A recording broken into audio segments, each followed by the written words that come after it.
여호수아 17장 7절에서 13절.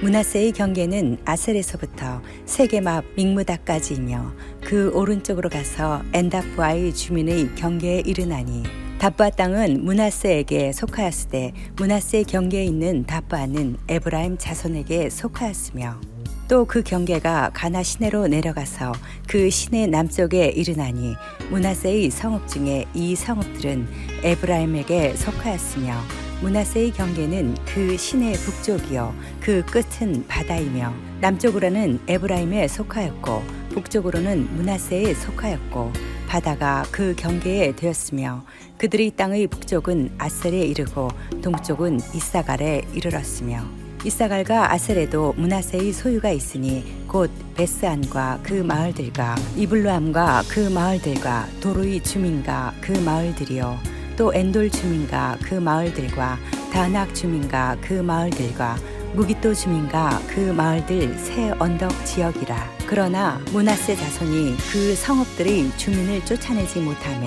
가나안 족속이 결심하고 그 땅에 거주하였더니, 이스라엘 자손이 강성한 후에야 가나안 족속에게 노역을 시켰고 다 쫓아내지 아니하였더라.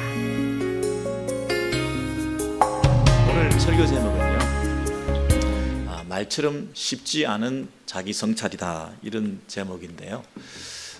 자기 성찰, 성찰하겠습니다, 반성합니다, 저를 더 돌아보는 기회로 삼겠습니다, 이런 말들을 우리가 할 수 있잖아요.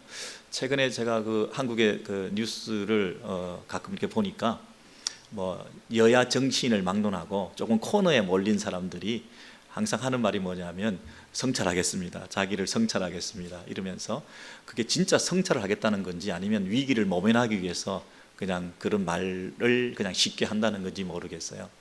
누가 누구한테 당신네들 성찰해야 돼 이렇게 말하는데, 성찰이라는 말이 지시해서 될 일인가, 명령한다고 내가 성찰할 건가, 항상 반발심에 당신이나 성찰하시오 이러면서, 진짜 성찰이 되기가 쉽지 않은 게 뭐냐면, 이 자기 성찰이 말처럼 쉽지 않기 때문에 그래요. 이게 하라고 한다고 이게 되는 게 아니거든요. 왜냐하면 내가 자기를 돌아본다는 것, 스스로 자기를 반성하고 자기를 살펴본다는 게, 이게 훈련도 안 돼 있고 할 줄도 모르고, 그리고 무엇을 근거로 자기를 돌아보겠습니까? 기준과 잣대를 보고, 아니 내 모습을 내가 볼 수 있어야 나를 살필 텐데, 내 모습을 내가 모르는데 어떻게 나를 살펴볼 수가 있겠습니까? 여러분, 나를 살펴본다, 내가 누구인가를 안다. 지금 한번 보세요. 지금 여러분께서 지금 자기를 성찰한다는 이 설교를 하고 있는데도 자기를 성찰 안 하거든요. 그러니까 한번 스스로를, 내가 지금 누구인가를 한번 거울에 비춰보셔요. 내가 누구인가. 성찰하겠습니다, 성찰하겠습니다 이렇게 말처럼 성찰이 잘 되면 얼마나 좋겠습니까? 근데요, 내 모습을 내가 볼 수도 없는데 어떻게 나를 살피겠어요? 내가 누구인지도 잘 모르는데. 여러분이 얼마나 고집센 것 우리가 스스로 잘 모르잖아요. 우리가 내 안에서 모순 덩어리인 나를 스스로 잘 알지 못하잖아요. 내가 꽤 괜찮은 사람인 줄 알지만 나를 좀 깊이 한번 보면, 야, 내가 이렇게 더럽고 추하고 고집세고 완고하고 그런 존재구나. 이게 누가 뭐라고 하라고 한다고 해서 할 사람이 아니잖아요. 하는 척 하는 거죠. 내가 속에 다른 생각을 품고 있잖아요. 내가 나를 얼마나 사랑하는지 사람들은 모르잖아요. 내 안에 나에 대한 그런 이기적인 생각들이 얼마나 가득한지 우리는 잘 몰라요. 생각하지도 못했던 추하고 악한, 생각지도 못했던 이런 것들이 내 안에 막 속에 있다고 하는, 이 내 속에 있는 그 뿌리가 끝도 없이 내려가고 있잖아요. 무저갱이라는 말 아시죠? 바닥이 없다는 거예요. 바닥이 없이 끝까지 내려가도 나의 그 바닥은 알 수가 없어요. 야, 저 사람 바닥을 봤네. 천만의 말씀. 바닥이 없어요. 여기 정도 오면 바름 라인이라고 생각하세요? 아니에요. 인간은 끝이 없어요. 시몬에 나는 추악한 죄인, 살인범, 연쇄 살인범 이런 사람들의 그 죄들을 들춰보면서, 야, 어떻게 저렇게 악할 수 있냐? 그게 남의 얘기 같지만 사실은 우리 얘기잖아요. 어떤 환경 속에 놓였느냐에 따라서 내가 어떤 짓을 할지 모른다고 하는 게 내 자신인데, 그런 나를 성찰하겠습니다. 나를 돌아보겠습니다. 이렇게 말로서 쉽게 그렇게 내가 성찰했습니다, 이제 나가 반성하고 나아졌습니다, 이렇게 되는 게 아니거든요. 여러분, 이 거울이라고 하는 천재 시인 이상이 쓴 시를 보면 이런 얘기를 하잖아요. 거울을 보기 전에는 내가 누군지를 몰랐다고. 나는 내가 왼손잡이인 줄 몰랐다고. 내가 손을 이렇게 내밀어서 악수를 청했는데요, 거울 속에는 악수도 할 줄 모르는 내 모습이 있는 거예요. 내가 손을 내밀었는데 저쪽에서는 똑같이 왼손을 내미는 거예요. 악수도 할 줄 모르는 왼손잡이가 내 또 다른 모습인 거 있죠. 나의 그 겸손함과 나의 연약함을 볼 수 있게 하는 게 이 거울이라고 말할 수 있는데요, 또 하나의 거울은 뭐냐 하면 역사의 거울입니다. 역사를 돌아보면 역사를 통해서 우리가 교훈받을 때가 있거든요. 민족 시인 윤동주가 참회록이라는 시를 썼는데요, 파란 녹이 낀 그을이 거울 안에 비추인 자신의 그 모습을 보면서 어느 시대의 유물이기에 이다지도 그 얼굴이 욕될까, 이런 그 식구가 생각나는데요, 그 녹이 낀 구리 거울 속에 내 얼굴을 보면서 이 욕된, 그러니까 이 일제시대의 그 역사의 그 비극적인 상황, 이 주권을 상실하고 나라를 잃은 이 슬픔, 이 아픔, 이 역사의 부끄러운 현실 속에 그 책임을, 거울 속에 비추인 자기 모습에게 그 책임을 돌리면서 욕되다, 부끄럽다, 다시는 이런 부끄러운 역사를 되풀이하지 말아야 될 텐데 하면서 그 시대를 묘사했던 그 시를 보면서 우리의 이 부끄러운 역사를 통해서 우리가 거울로 들여다보고 또다시 이런 일을 하지 말아야 될 텐데, 이렇게 우리가 성찰할 수 있거든요. 근데 우리가 진짜 우리를 성찰할 수 있는 하나의 거울은 이런 거울이나 역사의 거울이 아니라, 자아의 거울이 아니라 성경의 거울이에요. 성경을 통해서 이 성경이 뭐라고 말씀하시는지, 이 성경이 내 모습을 어떻게 비추어 주신지를 내가 발견하면 나를 제대로 알 수 있는 거죠. 여러분, 하나님의 말씀 앞에 서 있어야, 그 말씀의 거울 앞에 서야 내 모습을 제대로 볼 수가 있지, 낱낱이 드러나잖아요. 그 말씀이 내 속에 있는 깊은 것을 다 드러내잖아요. 만물보다 더 심히 부패한 것이 내 마음이라고 그랬는데, 그 마음의 깊은 곳에 있는 모든 것들을 들추어낼 수 있는 유일한 거울은 말씀밖에 없거든요. 하나님 말씀이 우리를 드러내 보여줄 때 사실은 진정한 성찰이 가능한 거예요. 그냥 정치인들이 성찰하겠습니다, 도대체 무슨 성찰을 어떻게 할 수 있을는지 걱정이 되죠. 근데 우리가 정말 이 역사의 거울 앞에 참회록을 쓰면서 내 자아의 그 깊은 곳에, 큰 모습뿐 아니라 내 내면의 깊은 곳을 우리가 들춰 보이면서 우리가 해결받아야 되지 않겠습니까? 우리는 그저 이렇게 잘 살고 있다고 생각하시는데요, 근사하게 직분도 받고 교회 생활도 하고 이렇게 잘 살고 있다고 생각하시는데요, 정말 그 거울 앞에 내 속에 있는 걸 다 한번 들춰내어서 내 문제가 뭔가를 한번 보셔요. 이래야 해결될 수 있잖아요. 내 모습을 봐야 나를 고칠 거 아닙니까? 거울을 통해서 낱낱이 나를 보지 못했는데 어떻게 나를 고치겠어요? 나는 괜찮다고 생각하는데요, 남들은 얼마나 힘들었는지 모르거든요. 왜 관계에 문제가 생길까? 왜 어려움과 갈등이 생길까? 그게 내 문제인데요, 삐뚤어져 있는 내 안의 거울이 왜곡된 상태로 어떤 상황을 만나더라도 그것이 변질된 모습으로 왜곡되게 튀어나오는데요, 그 근본 원인이 내 안에 삐뚤어진 자아의 거울에 비춘 내 모습을 잘 살피지 못했기 때문에 나는 겉으로는 잘난 척하고 살았지만 계속 문제가 생기는데요, 내 안에 얼마나 더럽고 고집스럽고 악하고 추한 것들이 있는지를 낱낱이 드러내 보여주는 하나님 말씀 앞에 내가 설 때만 우리가 자기 정당화, 자기 합리화를 뛰어넘어서 진정한 자기 성찰을 할 수 있지 않을까요? 정말 여러분, 괜찮다고 착각하지 마세요. 여러분이 이만하면 성숙하다고 착각하지 마시라고요. 무저갱이라니까요. 끝이 없어요. 바닥이 없어요. 여러분의 욕심, 이기심, 자기 사랑, 자기 연민, 자기 주장, 자기의, 여러분 자기 자존심 조금 상하는 것 때문에 우리가 파르르 떨리는 이런 어떤 우리의 연약함 이런 것들이요, 고침받아야죠. 고침받아야죠. 자기 성찰. 심지어 성경을 우리가 대하면서도 이 성경을 구절을 읽으면서 자기를 너무 사랑하다 보니까 자기 합리화의 근거 구절로 삼는 사람들이 있어요. 성경이 이렇게 돼 있지 않냐고. 내가 한 말이 옳다고. 자기 합리화, 자기 정당화라고 하는 것이 얼마나 무서운지요. 자기가 성경도 수단화시켜서 자기를 드러낸다니까요. 여러분, 성경이 정말 자아 성찰의 거울로 쓰임 받느냐, 자기 정당화의 도구로 전락하느냐. 성경을 대하는 자세가 여러분 어떤 자세로 대하시나요?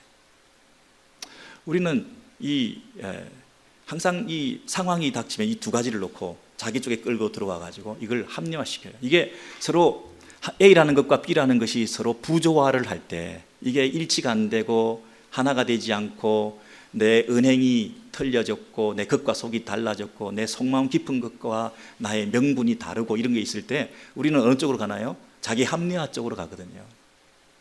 난 틀리지 않았다. 그럴 수밖에 없었다. 이쪽으로 가거든요.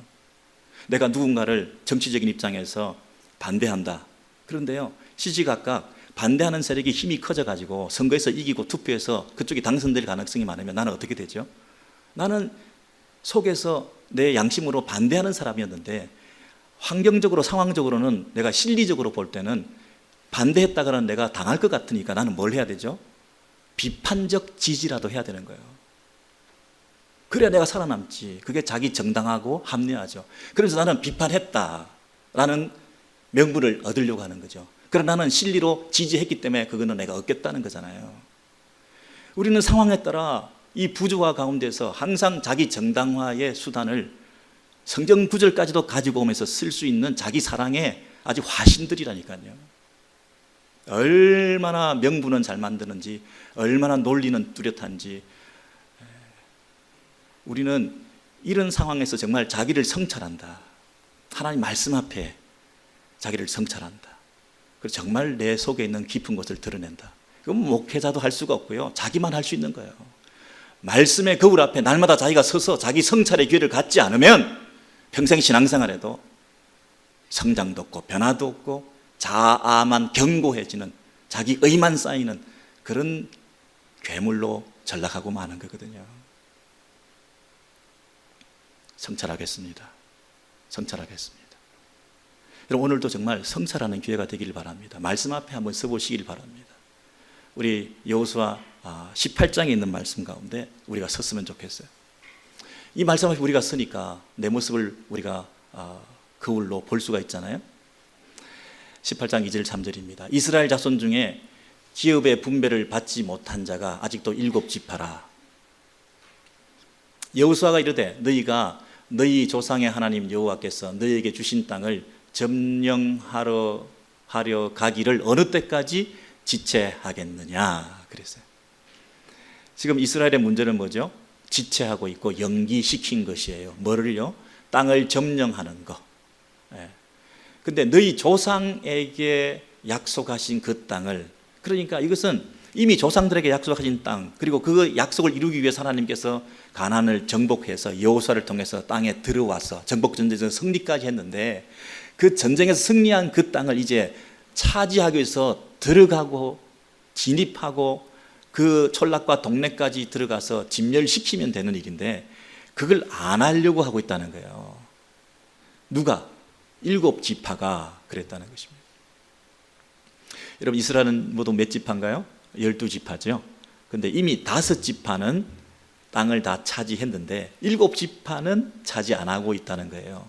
여러분, 5지파는요, 유다 지파도 있고요, 에브라임 지파도 있고요, 므낫세 지파도 있고, 그리고 르우벤 지파도 있고, 갓 지파도 있고, 이 지파들은요 이미 좋은 땅을 차지했어요. 그리고 제비 뽑을 때 우선권도 먼저 얻게 되어서 차지해서 그 제비를 뽑아서 땅을 차지했단 말이에요. 근데 7지파가 가만히 보니까, 돌아가는 이 형국을 보니까 이게 뭐 하는 건가? 마음이 불편해진 거예요. 지들끼리 다 갈라 가졌어 벌써? 7지파가 뭔가 그 열정이 식어졌어요.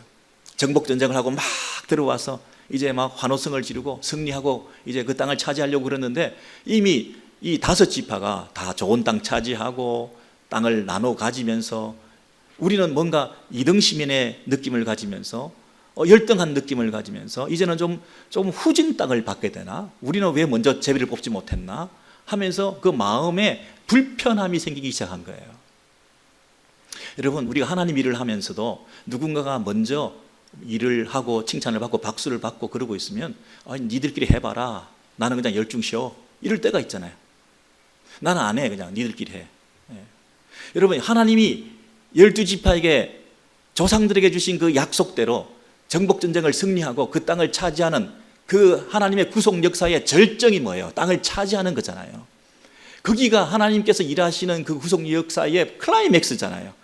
그 일을 하려고 지금까지 이 고생을 하면서 광야를 지나서 출애굽을 해가지고 홍해를 가르고 요단강을 건너가지고 들어왔는데, 이 전쟁에서 승리했는데 이제 그 땅을 차지하면 되는데 7지파가 안 움직이는 거예요.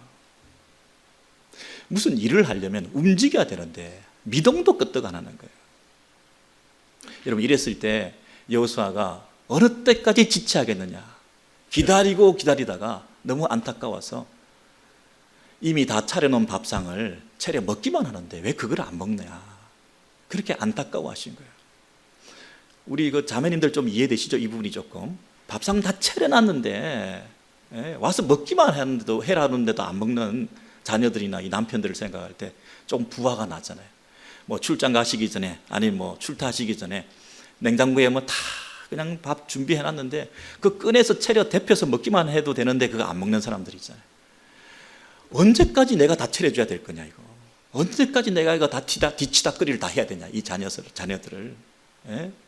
그래서 여호수아가 하다못해 그 마지막 치다거리를 어떻게 하느냐 하면 그 7지파에게 3명씩 대표를 불러가지고 37, 21, 21명을 불러가지고 그 21명에게 지도를 그려와라 라고 보냈어요. 남아있는 땅 전체를 돌아다니면서 지도를 그려와서 그걸 7등분 해가지고 제비를 뽑아가지고 자 이제 가자 이러면서 거의 그냥 여호수아가 반강제로 먹여주다시피 하면서 이걸 줬다니까요. 여러분, 이런 어떤 그 습성들이 우리 속에 발동이 늦게 걸리고 시큰둥하고 소극적이고 볼멘 소리를 하고 열중시어하고 있고 열정이 식어 있고 최선을 다하지 않고 적당히 하고 있고 이런 모습들이 7지파 가운데 이렇게 발견되는 것이, 혹시 그 거울을 보시면서 겉으로는 땅 분배의 문제지만 사실은 거울 속에 그 깊은 곳에 내 마음의 문제는 내 속에 있는 자기 사랑, 자기 고집, 자기 소외감, 자존심 상함, 이런 것 아닌가요? 이런 것들을 하나님께서 거울을 통해서 이렇게 발견하게 하실 때에 이것을 고치셔야죠. 고치셔야죠. 성경에 이런 내용이 기록되어 있는 것은 7지파를 욕먹이기 위해서 기록되어 있는 게 아니라 똑같은 일을 반복하지 말라는 것이잖아요. 내 안에 불편한 심기, 이런 것들이 내 사역을 방해하고 공동체를 해롭게 하고 하나님 나라를 대적하는 일이 될까 두렵지 않습니까? 하나님의 나라가 지금 확장되고 전진해서 12지파가 이 가나안 땅을 정복해야 되는데 7지파는 발장을 끼고 있으니 여호수아가 얼마나 안타까웠겠습니까? 여러분, 그러면 그 7지파 말고 나머지 5지파를 통해서 우리는 교훈받을 수 있는 역사의 거울은 없을까요? 여러분, 그 다음 성경 구절 슬라이드를 보시면요, 그 5지파의 사람들이 정복은 했는데 어떤 행태를 보였는지를 쭉 기록하고 있어요. 그술 족속과 마가 족속은 이스라엘 자손이 쫓아내지 아니하였으므로 그술과 마가시 오늘까지 이스라엘 가운데 거주하니라. 정복해서요 차지했는데 그 중에 어떤 족속은 남겨둔 족속도 있다는 거예요. 그리고 일부는 쫓아내고요, 일부는 남겨놓기도 했다는 거예요. 그래서 그 남겨놓았던 그 사람들이 다 쫓아내지 못하였기 때문에 오늘까지 그 족속이 유다 자손과 함께 거주하니라 그랬어요. 유다 자손이 땅을 정복하고 분배받았는데요, 완전히 쫓아내지 않고 어느 족속을 남겨두어서 유다 자손과 함께 그 가나안 족속이 남아있다는 거예요. 16장에도 에브라임 자손이 가나안 족속을 쫓아내지 아니하였으므로 가나안 족속이 오늘까지 에브라임 가운데 같이 있다는 거예요. 아예 7지파는 분배받으려고도 하지도 않고 시큰둥해가지고, 분배받은 사람들도 전적으로 진멸하지 않고 일부 남겨두고 있다는 거죠. 여러분, 이게 좀 이해가 되죠? 우리가 이 사글세방을 전절하다가 단칸방에서 신혼살림을 꾸미다가 이제 만약에 내 집 마련의 꿈을 이루었다 그러면 여러분 얼마나 기쁘겠어요. 일단 그 집을 얻었다는 자체, 그 땅을 얻었다는 자체에 너무 몰입되고 감격하다 보니까 진짜 그 땅에서 거룩하게 살아야 될 부분에 대해서 우리가 놓치기 쉽거든요. 우리가 가나안 땅에 들어간 것은 땅 차지하려고 하는 부동산 정책을 위해서 우리가 들어갔나요? 땅 투기하러 들어갔나요? 그 땅을 차지하고 하나님의 백성답게 거룩하게 사는 일을 위해서 들어갔거든요. 근데 일단은 우리가 땅을 차지하다 보니까 방황 생활을 그렇게 한참 오랫동안 하다가 이제는 그 땅에서 정착하게 되고 내 땅을 찾게 되다 보니까 너무 좋은 거예요. 그러니 그 땅에서 더 누리고 싶고 안주하고 싶고 안정감을 더 찾고 싶은 거죠. 그러니 누가 더 필요해요? 도와줄 사람도 필요한 거죠. 농사 기술도 가르쳐 줄 사람이 필요한 거죠. 조금 삶의 규모가 늘어나니까 내 삶을 지탱해 줄 수 있는 정도 필요한 거죠. 여러분, 이 여호수아를 넘어가면 그 다음 성경책이 뭔가요? 사사기죠.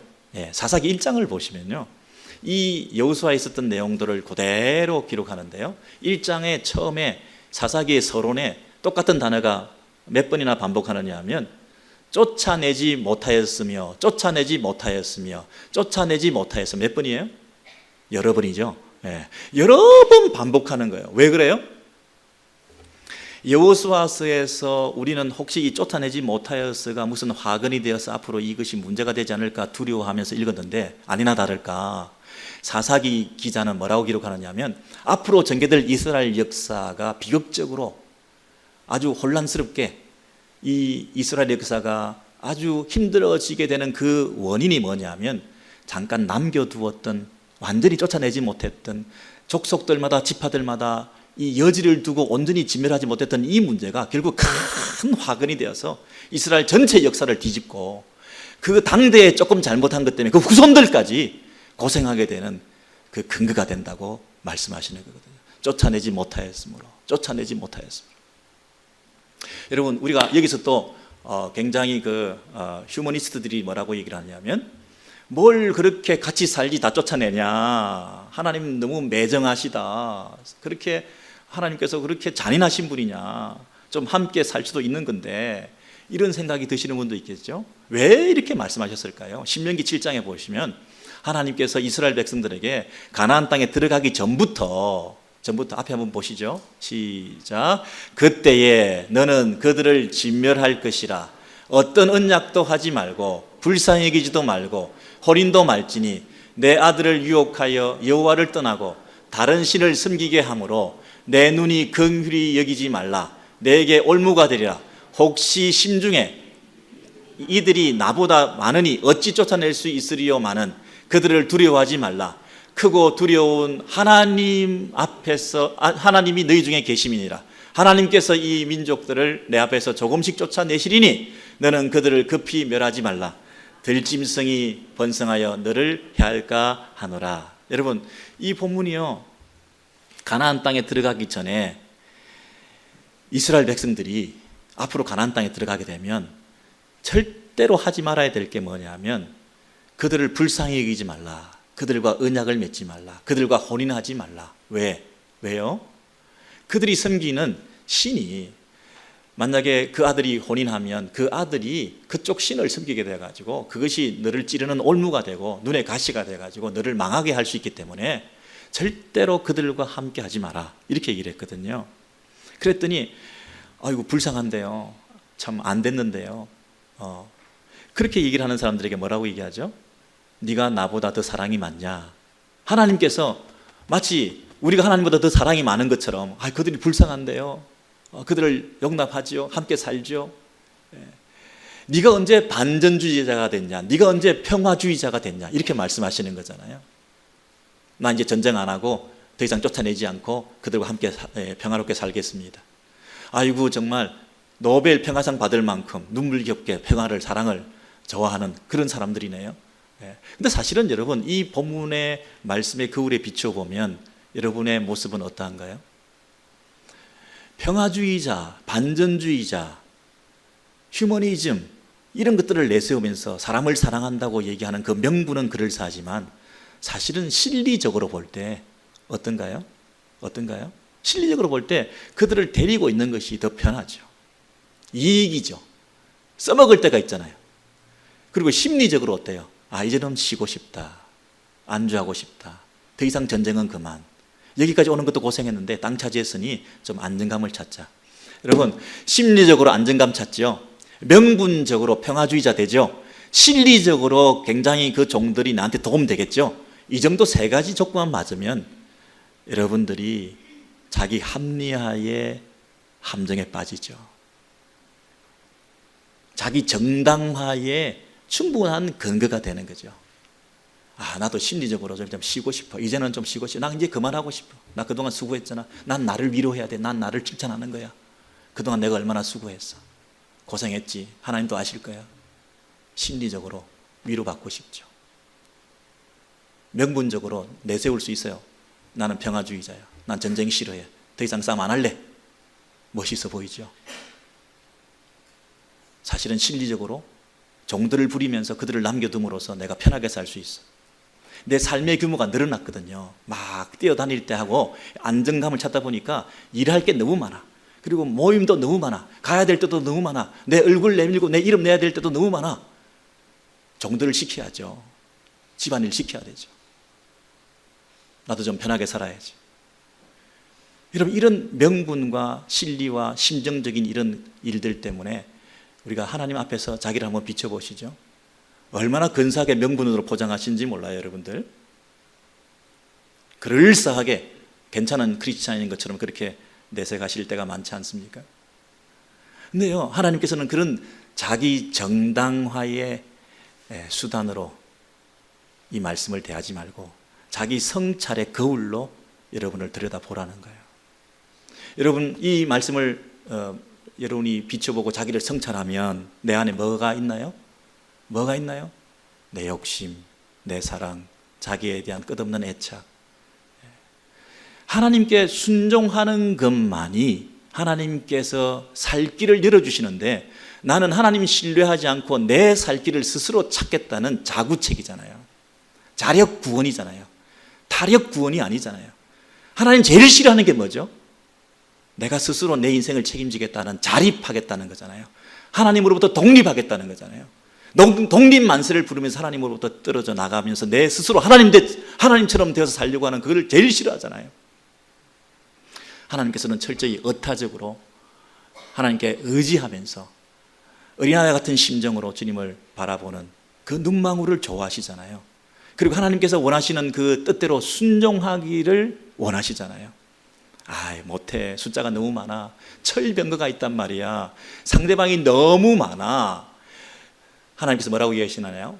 그렇게 많으니 내가 어찌 그들을 쫓아낼 수 있을까? 걱정하지만은 그들을 두려워하지 말라라고 말씀하시잖아요. 두려워하지 말라. 왜 두려워하지 말 수 있나요? 크고 두려운 하나님이 계시기 때문에 그런 거예요. 내가 두려움을 이길 수 있는 것은 하나님을 더 두려워하면 되는 거죠. 크고 두려운 하나님에게 사로잡힐 때 모든 작은 두려움은 다 사라진다고 그러지 않았어요? 여러분의 마음에 지금 요동하고 막 지진처럼 마음에 들끓고 있는 것들을 어떻게 잠재울 수 있을까요? 하늘의 평화밖에 없죠. 하나님이 나를 붙잡아 주시지 않는데 어떻게 내 마음을 붙잡을 수가 있어 스스로.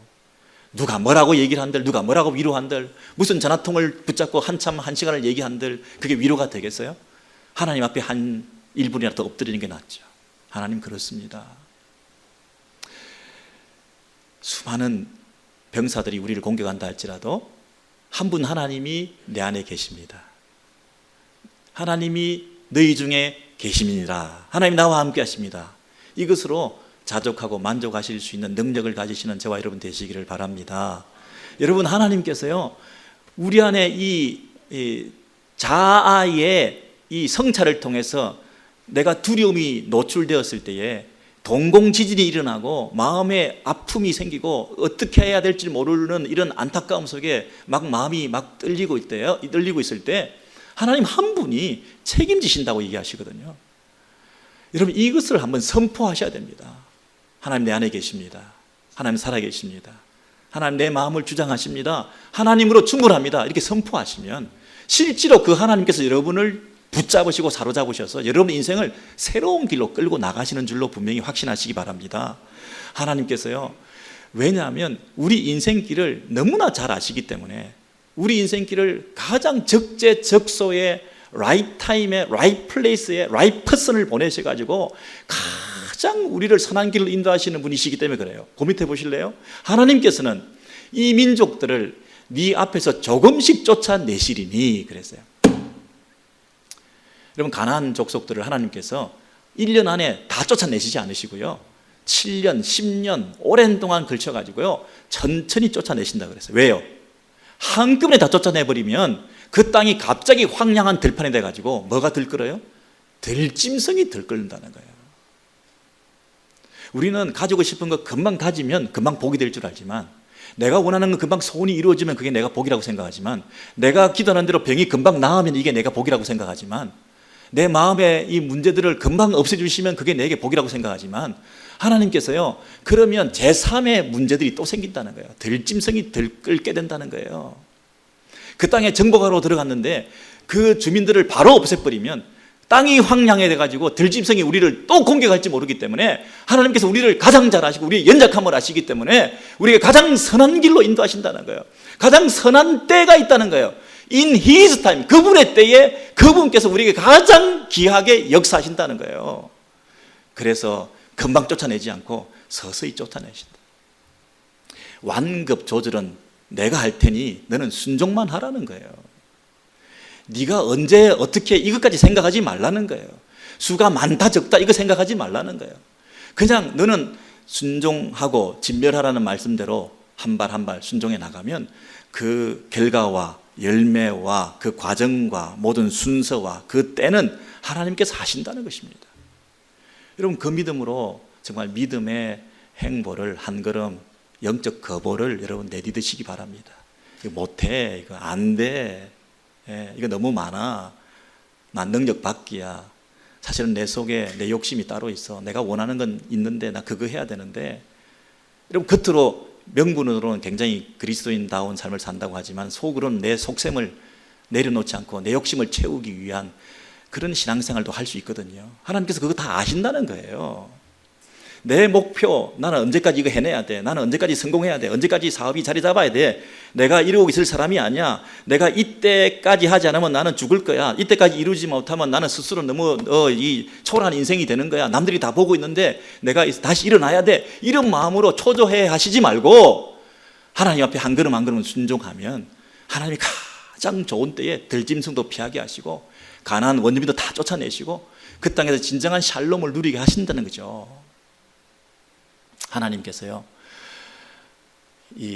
우리에게 도전하시는 세 번째 거울을 제가 보여드릴 텐데요, 여호수아 17장을 보시면 이 하나님께서 우리에게 원하시는 순종과 헌신에 대해서 어떤 거울을 보여주시느냐 하면, 그러나 므낫세 자손이 그 성읍의 주민을 쫓아내지 못하매 그랬어요. 쫓아내지 못하매의 영어가 뭐로 돼 있나요? 쫓아내지 못하매, 쫓아낼 수 없었다 그랬죠. could not이죠. 그런데 가나안 족속이 결심하고 그 땅에 거주하였더니 그랬거든요. 그 땅에 가나안 족속이 마음을 먹고 견디기로 작정한 거예요. 나 안 쫓겨날 거야, 버틸 거야, 싸울 거야 하면서 끝까지 버티니까 그 버티는 힘이 너무 세가지고 이 므낫세 자손이 그들을 쫓아낼 수 없었던 거예요. 쫓아낼 수가 없을 정도로 가나안 족속이 결심을 하고 그 땅에 버티려고 했었던 거예요. 자, 그런데 조금 지나고 나서 이스라엘 자손이 강성한 후에야 힘이 세졌어요. 그 땅에 안주하고 거주하면서 정착하고 이제 굉장히 숫자도 많아지고 힘이 세졌어요. 그때 가나안 족속에게 노역을 시켰고 다 쫓아내지 아니하였더라 그랬어요. 쫓아내지 아니하였다 여기에는 쿠드낫인가요? 디드낫인가요? 쫓아내지 않았다 그랬죠. 못함과 안함 사이에 그 큰 차이를 아십니까, 여러분? 숫자가 너무 많아가지고 내가 할 수 없었어요. 나는 감히 그들이 버티고 있기 때문에 내가 역부족이라서 할 수 없었다니까요. 할 수 없었어요.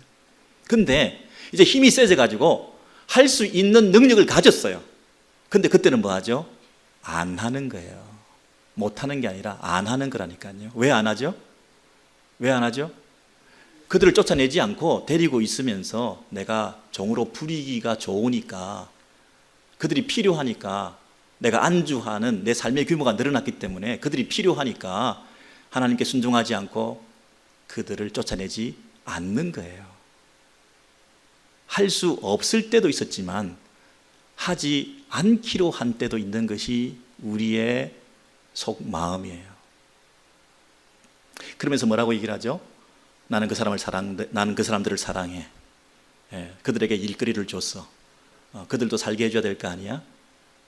자기 합리화를 하게 되겠죠. 근데 자기 성찰을 하면, 하나님 앞에 딱 말씀하고 있으면 하나님께서 뭐라 하셨죠? 진멸해라. 진멸해라. 한 사람도 남기지 마라. 숫자가 아무리 많아도 상대방이 너무 버티고 서서 안 나간다 그러더라도, 그들이 두렵더라도 누구를 두려워해야 돼? 하나님을 두려워해라. 하나님이 함께 하신다. 그걸 믿어라. 할 수 없을 때도 하나님이 함께 하시기 때문에 그들을 쫓아내어야 되는 것이었고, 이제 시간이 지나가지고 내가 할 수 있게 되었는데도 내 마음에 욕심이 생겨서 하지 않으려고 하는, 안 하게 되는 이때도 우리는 거울 앞에 서서 뭘 해야 돼요? 하나님이 하라고 하셨는데 순종해야 돼. 내 욕심을 내려놔야 돼. 내 삶의 규모를 줄여야 돼. 내가 더 누리고 얻고 형통한 이 삶의 규모를 줄여서 하나님 앞에 심플 라이프를 살아야 돼. 하나님께 순종하기 위해서 난 더 나를 추임해야 돼. 이쪽으로 가야지. 나는 이 삶의 규모를 벌려놓은 것들을 어떻게 할 수가 없어요. 그들이 필요해요.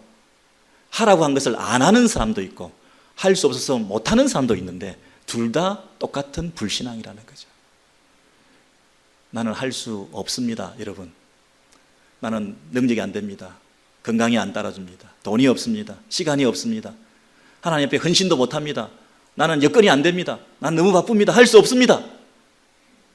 그런 경우도 여러분 할 수 없기도 하겠지만, 여건 다 되어도, 시간, 물질 다 있고 살만하게 되어도 이제는 못합니다. 안 합니다. 이게 똑같은 불신앙이라는 거죠. 여러분은 어느 쪽인가요? 할 수 없다고 핑계를 대고 계시나요? 이제 못하겠다고 핑계를 대시나요? 이제 안 하겠다고 핑계를 내시나요? 나는 이제 할 수 있는 여건이 안 된다고 핑계를 내시겠나요? 둘 다 핑계예요.